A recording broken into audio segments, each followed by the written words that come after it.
A mí me asusta lo que está sucediendo. Como psiquiatra, los psiquiatras en España y en el primer mundo estamos absolutamente desbordados y no llegamos. Hay tremendas listas de espera y no se puede hacer más. Y por primera vez en muchos años ni siquiera se puede atender lo grave. Es decir, lo grave, lo urgente, las emergencias en salud mental, que están siendo desde los intentos de suicidio a gente completamente desestabilizada, con ataques de ansiedad, con problemas severos de comportamiento, está siendo complicado de gestionar y hacer los seguimientos adecuados.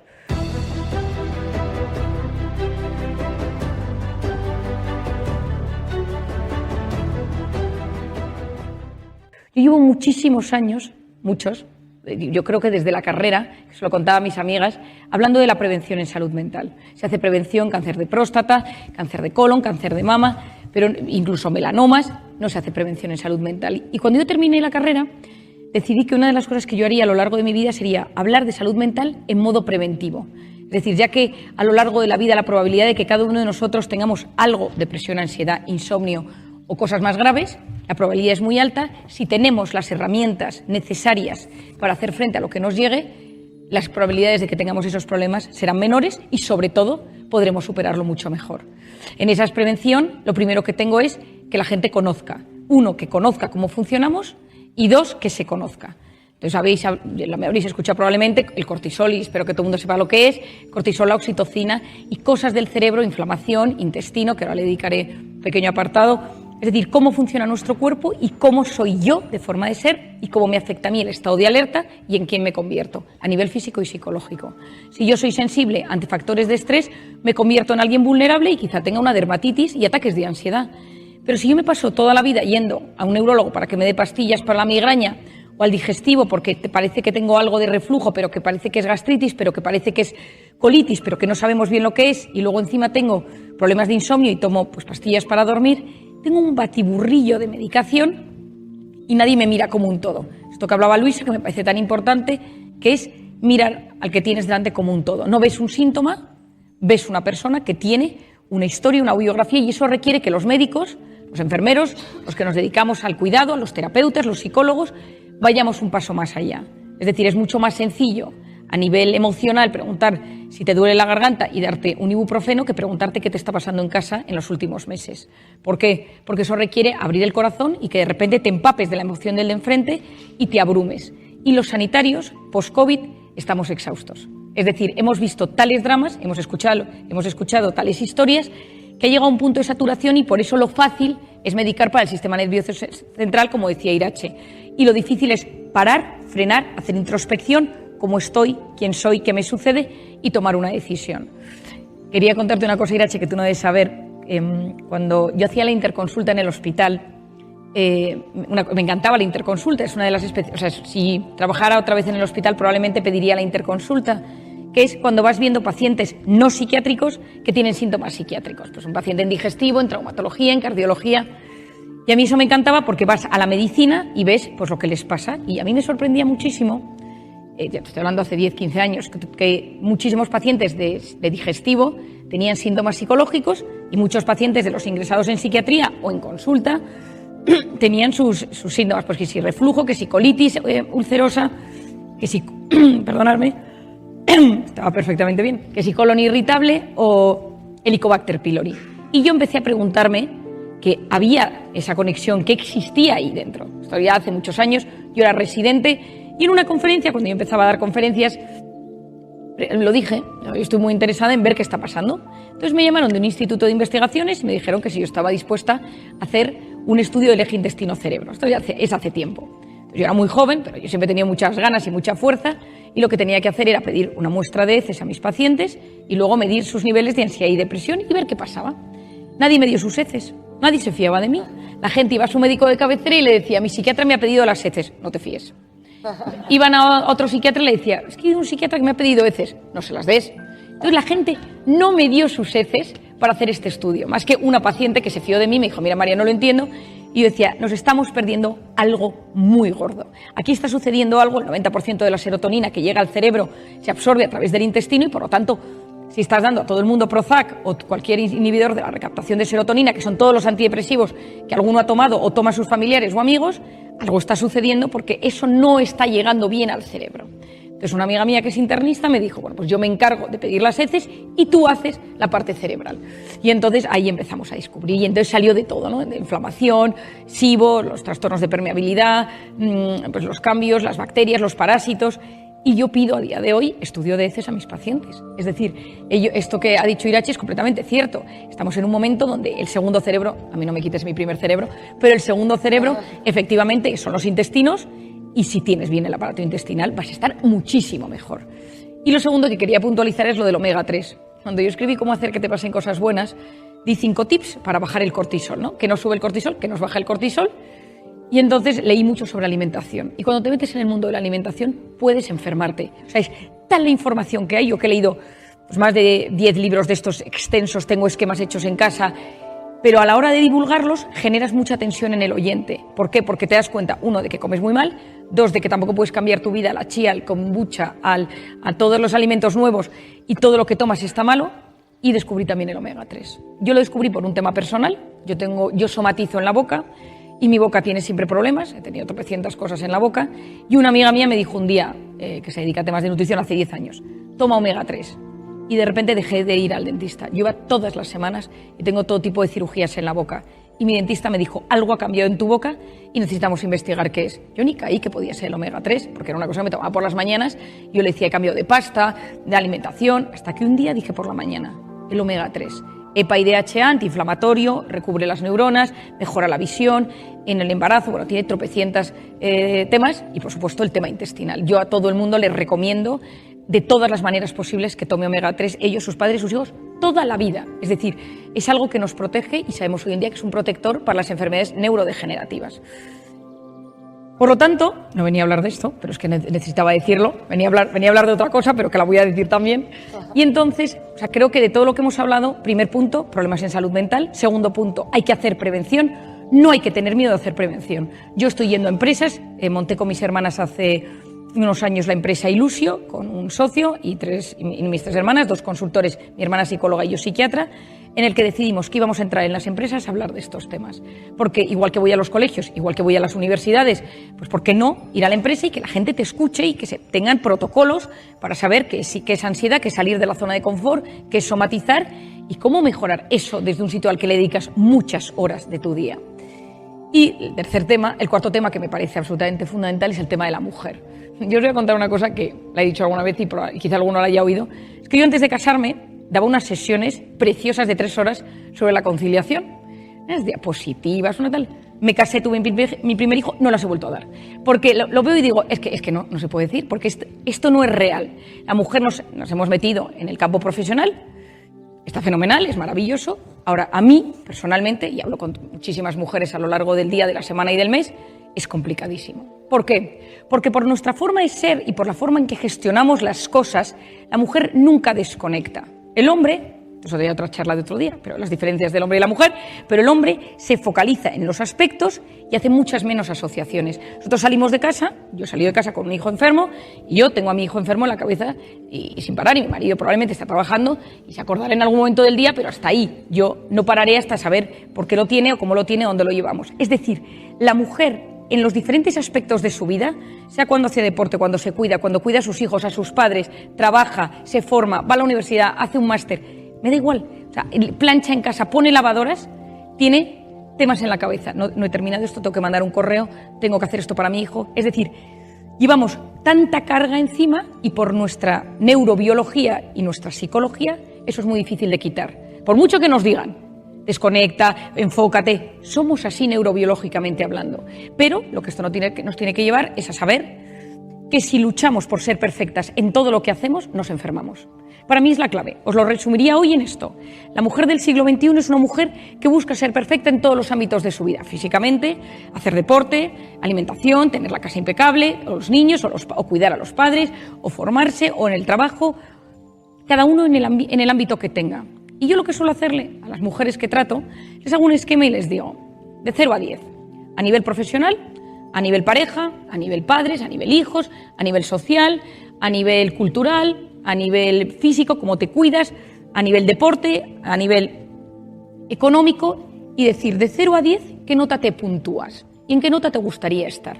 Y mi recomendación siempre es, no bajes de 5 en los principales aspectos de la vida, y si alguna vez tienes que bajar de 5 en el cuidado de tus hijos, porque tienes un tema gordísimo en el trabajo, que seas consciente de ello y que tengas la capacidad de hacerlo limitado en el tiempo. Y que no luches contra los imposibles. Si estás cerrando un tema importante en tu trabajo, probablemente tu familia se resienta, con conciencia de ello y sabiendo que dura lo que dura, pero no pretendiendo llegar a todo de la mejor manera posible, porque eso nos mete en modo alerta, en modo cortisol, en modo sistema nervioso simpático, y ahí empiezan todas las cosas que conocemos.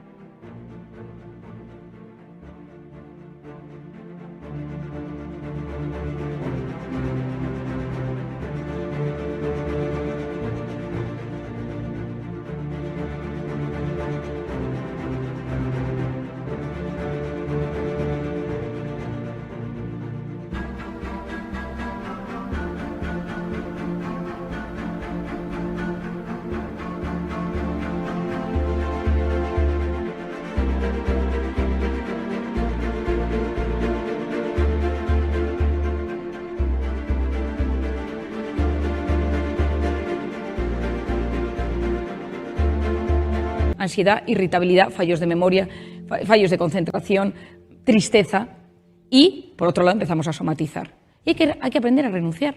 Es que la vida está en aprender a renunciar, y habrá momentos de la vida en que dediquemos más a la formación, momentos de la vida en que dediquemos más a lo social, y tenemos que salir con libertad del FOMO, del fear of missing out, del miedo a perdérmelo todo, porque hay que estar, porque hay que ir, porque no hay que perderse esto, porque fulanito, no podemos estar en todas las cosas, ni con las mujeres tenemos esa necesidad de no perdernos las cosas que son tendencia, que son moda, o que por nuestra ultra exigencia, porque la mujer del siglo XXI ha sido criada en una ultra exigencia por de donde venimos, y a mí mi finalidad, como decía también Irache, es una fase de transición, es decir, que nosotros a la siguiente generación les enseñemos a vivir mejor. No puede ser que en el siglo XXI, con todo lo que tenemos al alcance de la mano, de todo tipo, clase y condición, los servicios médicos, y ya no digo los psicológicos, estén sobresaturados. Creo que tenemos que crear una generación con mucha más conciencia. Me preocupan los datos que han dicho, son reales. Los intentos de suicidio en adolescentes post-pandemia están siendo terribles. No hay camas en los hospitales para adolescentes. Los psicólogos y psiquiatras de niños y adolescentes, yo colaboro con varios, no dan abasto, y en un mundo donde ellos lo tienen todo, claramente hay un problema. Y es, en mi opinión, y un minuto, me callo, el tema de la gratificación instantánea. Es decir, el cerebro funciona bien cuando sabe esperar, y cuando sabe esperar la recompensa. Me da igual que sea a nivel comida, a nivel sexual, a nivel de esperar a ver el siguiente...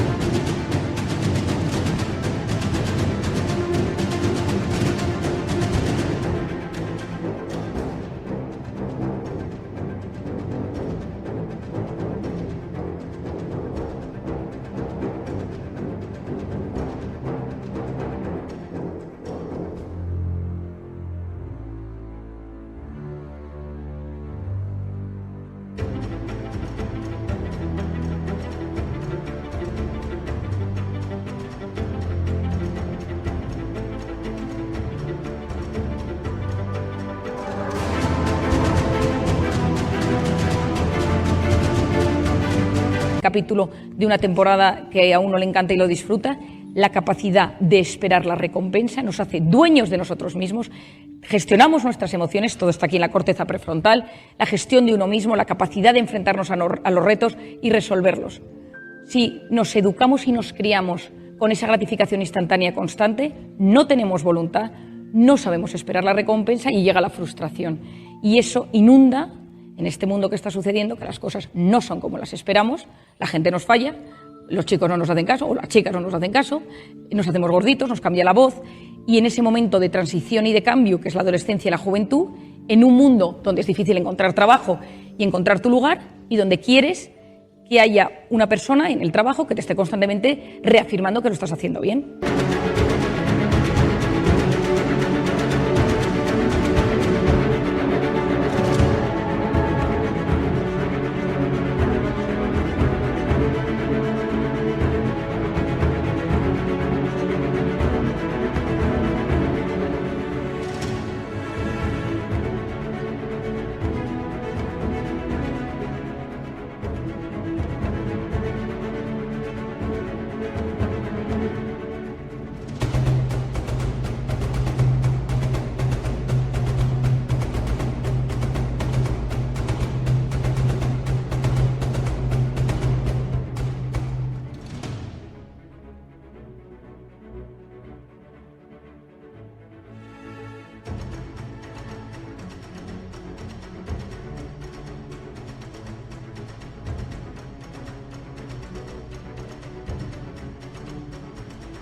porque te has criado en esa especie de bola donde necesitas constantemente, lo decía también Fátima, pues ese apoyo, que yo entiendo que es fundamental y que tiene que haber líderes que tengan inteligencia emocional, pero no es un colegio, no son niños pequeños.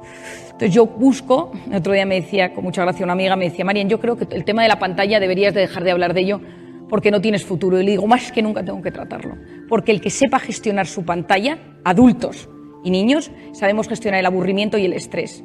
Cogemos el teléfono ante el aburrimiento. Una charla te aburre, una persona habla y te aburre, estás en un restaurante y te aburres, coges el teléfono. Y ante el estrés, me enfado con mi marido, me enfado con mi hijo, me enfado con mi jefe y tu cerebro te pide el teléfono. ¿Por qué? Porque está diseñado para aliviar. Esto no es una coincidencia. Los cofundadores de Facebook y todos los magnates de Silicon Valley saben que esto se diseñó para ser así. Y las mujeres, si nos damos cuenta, llega la noche y te metes en Instagram a no pensar en nada y a ver la superficialidad. Una sensación de alivio después de toda la carga del día. Esto nos pasa muchísimo, pero eso nos lleva a no saber gestionar el aburrimiento. El aburrimiento es la cuna de la creatividad. Nadie ha descubierto nada importante en un momento de hiperestimulación. Y lo segundo, no sabes gestionar el estrés. Y si no sabes gestionar el estrés, vas mal en el siglo XXI. Por lo tanto, yo terminaría diciendo, 1, prevención en salud mental. Estos foros, Caixa Forum, que siempre hace temas maravillosos, lo agradezco enormemente. Todos los foros que podamos hablar de estos temas para que la gente tenga cada vez más conciencia. Si tú haces prevención, mucha más gente sabrá gestionar esto cuando lo lleve. 2, que la mujer del siglo XXI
es una mujer que, en mi opinión, cada vez se acerca más en los países del primer mundo a eso que buscamos, que es encontrar pues, un trabajo y un salario adecuado.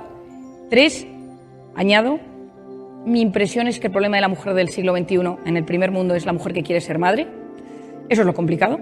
Cuando quieres tener hijos, cuando tienes hijos, cuando has dedicado un tiempo a los hijos y te quieres readaptar al mundo laboral, eso hay que trabajarlo, porque la mujer que quiere ser madre coinciden los años de ser madre con los mejores años para dar el boom en tu carrera profesional. No te vas a poner, puedes hacerlo a los 65, pero lo normal es que lo hagas entre los 25 y los 45, y son los años donde la naturaleza quiere que seamos madres, y por lo tanto ser conscientes de esto, que a veces habrá que renunciar, y que la renuncia, yo lo he tenido que hacer muchísimas veces. La gente me dice, haces todo, ¿qué va? Yo renuncio muchísimo por mi vida familiar, una barbaridad, y creo que mi don es que mi padre me enseñó y mi madre me enseñaron a renunciar. Y cosas que llegan, que me encantaría hacer, sobre todo a nivel de viajes, mis padres, mi marido, me dicen, hay que renunciar. Y es la manera en la que en los años de los hijos puedes estar ahí como madre. Muchísimas gracias por este panel tan precioso, gracias por estar aquí y espero que esto os siga ayudando a encontraros y encontrar el equilibrio que necesitáis. Muchas gracias.